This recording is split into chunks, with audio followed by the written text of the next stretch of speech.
So for fields, in paintball, it's pretty much all the same, right? It's in the woods. What? It's rarely... yes and no on that, because a combat zone, it's all in the woods, but there's indoor fields, there's fields that have open fields, and they would put obstacles in there. They'd call them like Doritos, like blow up things. So, but for us, it was... I was talking from our experience, yeah. Pretty much everywhere I played paintball, other than the one time in Rosemount, we played at that indoor field, which was dark. Yeah. Couldn't see shit. It was slippery because the paint's all over everything. Yeah, I don't know if I went to that one with you guys, but I did go to one indoor field, and I was like 14 at the time, and it was basically this big warehouse. They had filled the floor with dirt or something, so it wasn't slippery there. And they had inflatables in there, and I did not like the field. Like, I was not having fun.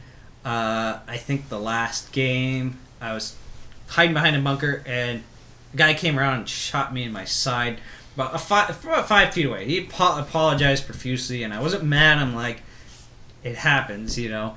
My whole side had this terrible bruise for... It took a month and a half for the bruise to go away, and there was a scar there for about 3 years. It was that bad of a shot. Oh, wow. It hurt. Like I said, I wasn't mad. I didn't cry or anything, but I was like, and I even told the guy it's not your fault, but I was like, yeah. It is your fault. You not hear the surrender rule? No, and I like I said, I wasn't mad because he came around the corner, and I heard him coming, and I kind of turned like this. So, I didn't leave him with any option. And he only shot me once, but it just kind of cemented, like, yeah, I wasn't having fun there. So, I like being in the woods. But that being said, I've been to fields where the woods is super thick, super overgrown, and that sucks. It needs to be somewhat of a balance. There needs to be bunkers, there needs to be trees, there needs to be some brush, there needs to be things you can crawl through. But I went and played like Splat Tag. That's a big field for paintball over in Hudson, Wisconsin, that area. And for me, I know a lot of people love that field. For me, I didn't like it because I liked, at the time, this was a couple of years ago, I liked playing aggressive, and there was these nice paths where you can tell everybody went down, and one of the fields we were on, there was like a castle or a tower or something, and they had us pinned down on this trail, and it's like, alright, we gotta get around them. There was no way for me to get around. There was down trees everywhere, and not like enough to provide cover, just enough to fuck with you is basically it. So I tried going through. I got so frustrated with the field, and I got frustrated with the other players because nobody was like, everybody else was like, I'm out, fuck this. I'm staying back here. I'm like, great. It's me. I'm like, we have like 30 people on our team one of those games. It was late in the afternoon. And like it's like 3 of us actually trying to take on another team of 30 while the other people are sitting back because there's nowhere for them to go. They're all stuck there. So that's, I think, sucked. Combat Zone was woods. It had trees. It had bunkers. It had a couple mobile homes, which I thought was cool. Also slightly unsafe. Slightly open areas, too. Yeah, there's a few open areas. It was a wide variety of stuff, which I also look for in a fields. I like having multiple fields, and that's probably only one of my few criticisms of big like tactical is 75 percent of the games involve the village, because like the village is the cool thing. It's like, all right, this time you're gonna be in the village, we're gonna be outside the village, and then we'll switch. Next time we'll both be outside the village, and then just go to the village. And I'm like, okay, can we do something outside of the village a little bit? And every once in a while we do. But it's like, it gets a little repetitive. So I liked having the variety of things. Like Combat Zone, you would start on field 1, you'd have this game, then you go over to field 4, and it would be a totally different game. Then you go to a different field and be a totally different game. So it was like every time, even though you're playing the same teams, it felt like it was a different experience every time. Different objectives to accomplish. Yeah. Yeah. It's like. Big Combat Zone had great field. It had a little bit of everything and stuff. And then I went to a field, the outdoor field in Rosemount. They had an indoor field and an outdoor field. I can't remember the name of the company for the life of me. But we went to their outdoor field. I brought my buddy Matt with. I think we were 16, 17 years old, Mm-hmm. and it was wide open. Like it was a valley. You both start on the opposite end of the valley, and you run down in it. There's almost no underbrush. There's a few pilots, a few piles of branches, maybe a couple fallen over trees from what I remember. And there was nothing to hide behind. It was hard to move. You could shoot people without a flatline. Remember, flatline had the range. You could have a regular pump action paintball gun, and you could shoot people from across the field. It was so small. Yeah. And that's why like Combat Zone was perfect. Yeah. You know, some of the fields were different sizes. They had different stuff on them. Though what I like about Big Lake is he's got the village, he's got the pines, which is trees, decent size to hide behind, some foxholes you can hide in. He's got the trenches, so you got nice wide open fields, and you can crawl around the trenches or try to crawl through the tall grass. Bunker Hill, which is like a kind of similar to what Combat Zone was like. You know, it's not too thick, it's not too thin. There's bunkers, there's stuff to hide behind, and you know, it's that's valley. That's the one that has like a dome shape. It's like dome shaped, and it was kind of get to the top of the hill. That one, I didn't mind that field so much. It was, I do like the fields where it's a little bit flatter, so you can see out that field. I did like. The thing I didn't like about it was we all run up to the top of the hill, and it's like I can't really see him, so people are kind of like lobbing over each other. To me, that made it interesting, though. It did.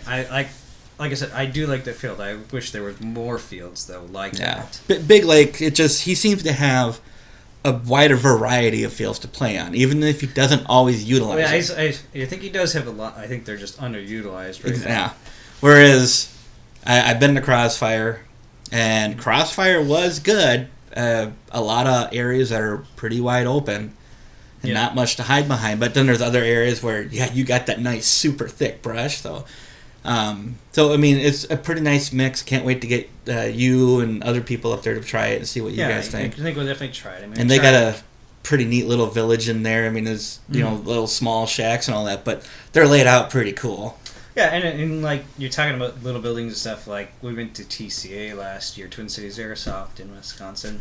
Like they had the one field, they had a variety of fields there too, which I thought was pretty cool. Like the one field that everybody liked, that you and I liked the most, was Mayhem, which had.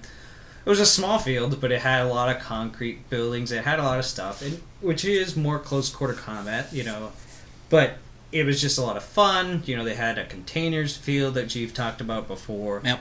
So there was a variety of stuff, which I liked. So. Yeah. It's... And I would say the last thing for me, when I look for a field... And it's not specific to the field, it's actually the owner of the field. Like, I loved Combat Zone because I loved Gary. Gary was an awesome guy. I like people an owner who's friendly, he's fair, he's not a cheapskate, and he's, not going to take bullshit. He's not going to, you hear horror stories of some people where they go to a field and one player's cheating or getting away with stuff, and then you find out later, oh, he's a ref or he's friends with the ref, and it's like I like fields where it's like we're just there to have fun. Everybody's playing by the same set of rules. If you're gonna cheat, the owner, the refs, they're gonna take care of that, put a stop to it. So I definitely like a good ownership of the field. So yeah, amenities don't bother me so much. Do they have a concession stand and all that? Sometimes it's nice, but I don't find it necessary. Right. So, because I mean, even when you do go to a field that sells burgers and hot dogs and stuff, they want an astronomical price for them. Right. So that's why I always try to just bring my own food. Right. I prefer just making a peanut butter and jelly sandwich or whatever, and bring some water or soda, whatever. I like my room temperature, Chef Boyardee, mini ravioli in a can.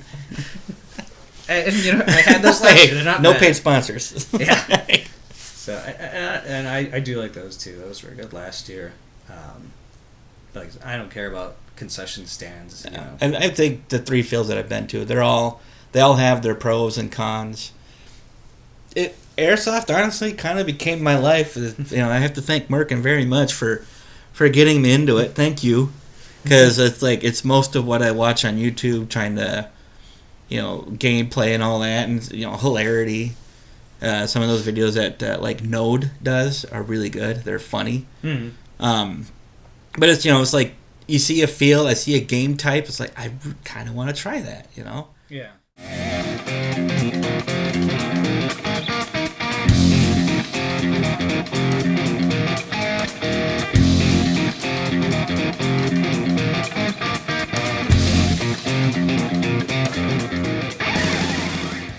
You get 2 respawns. And I just blew through a whole magazine, not a single shot came out.